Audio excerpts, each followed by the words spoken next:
कंगना रनौत जी। धन्यवाद अध्यक्ष महोदय जी। आज से 1 साल पहले हमारे माननीय गृह मंत्री श्री अमित शाह जी ने यशस्वी प्रधानमंत्री श्री नरेंद्र मोदी जी के नेतृत्व में पूरे देश के सामने संकल्प लिया था, घोषणा की थी कि मार्च 31 2026 तक हम ये जो माओवाद है, ये जो लेफ्टिस्ट वामपंथी टेररिज्म है, इसकी जड़ें जो है देश से उखाड़ फेंकेंगे। और आज इस सभा के द्वारा, इसके माध्यम से मैं हमारे गृह मंत्री जी को, हमारी सरकार को बहुत बहुत शुभकामनाएं देती हूँ। ये संकल्प सिद्ध करने के लिए उनकी बहुत सराहना करती हूँ। अध्यक्ष महोदय, 1967 में ये छोटी सी चिंगारी माओवाद की उठी थी। उस वक्त अगर कांग्रेस सरकार चाहती तो इसको उसी वक्त दबा सकती थी, लेकिन उन्होंने क्या किया, उल्टा उन्होंने आदिवासी लोगों को जो है वो सौतेला ट्रीटमेंट दिया। उनके बीच में जो एक वैचारिक दूरियां थी उनको कभी भी उन्होंने खत्म नहीं किया।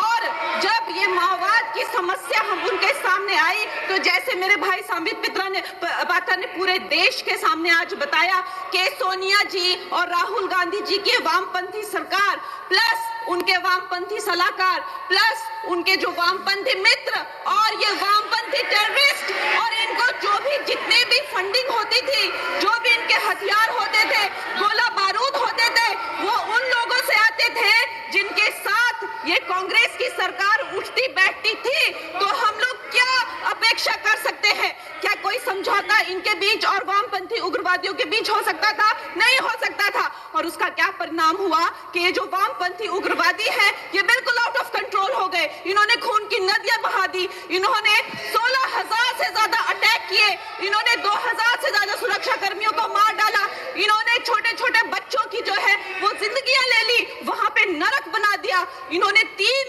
पीढ़ियां ये जो है नक्सलवाद की जो आग में है, जो इन्होंने झोंक दी। और जब इसके अंधेरे में पूरी तरह से जो ये क्षेत्र है जो डूब गए, जिन छोटे छोटे बच्चों के हाथ में लैपटॉप और कलम होनी चाहिए थी, उनके हाथों में इन्होंने बंदूकें दे दी। अध्यक्ष महोदय, इन्होंने जब पूरी तरह से उनका भविष्य खत्म कर दिया तो पूरी तरह से अंधकार में तो अपना हाथ झटक लिया। इनको रेड कॉरिडोर बोल के, नो गो जोन बोलकर जो है पूरे देश में बदनाम कर दिया। हम भी फिल्म इंडस्ट्री में हम सोचते थे कि इतने अच्छे जंगल हैं, वहां जाके कोई गांव की शूटिंग करते हैं, अच्छा कोई गाना बनाते हैं, लेकिन उस टाइम की जो व्यवस्था है वो क्या कहती थी, अरे ये जो आदिवासी लोग हैं ये बड़े ही उग्र होते हैं, ये देश के साथ नहीं रहना चाहते, वहां शूटिंग मत करिए। खुद की असफलता छुपाने के लिए इन्होंने पूरे देश से जो है आदिवासी समाज को इन्होंने आइसोलेट कर दिया। लेकिन हमारे प्रधानमंत्री श्री नरेंद्र मोदी जी कहते हैं कि रात चाहे कितनी भी लंबी हो, वो रात ही है, सवेरा होना निश्चित है।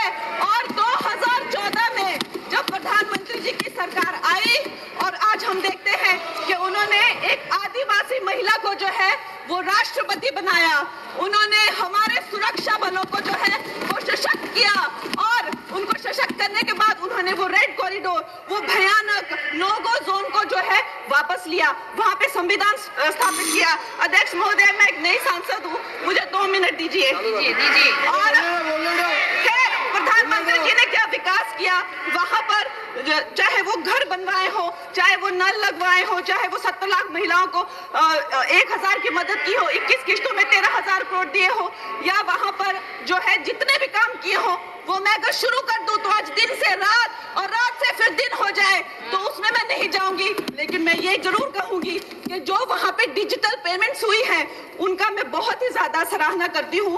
उससे जो नक्सलियों का जो वित्तीय नेटवर्क है वो टूटा है, जो वो वसूली का काम करते हैं वो टूटा है, जिससे वो खोखले हुए हैं। उसके साथ में सबसे सराहनीय काम जो किया है वो मैं कहूंगी विकास और विश्वास के साथ जो हमारी सरकार ने इसको जोड़ा है।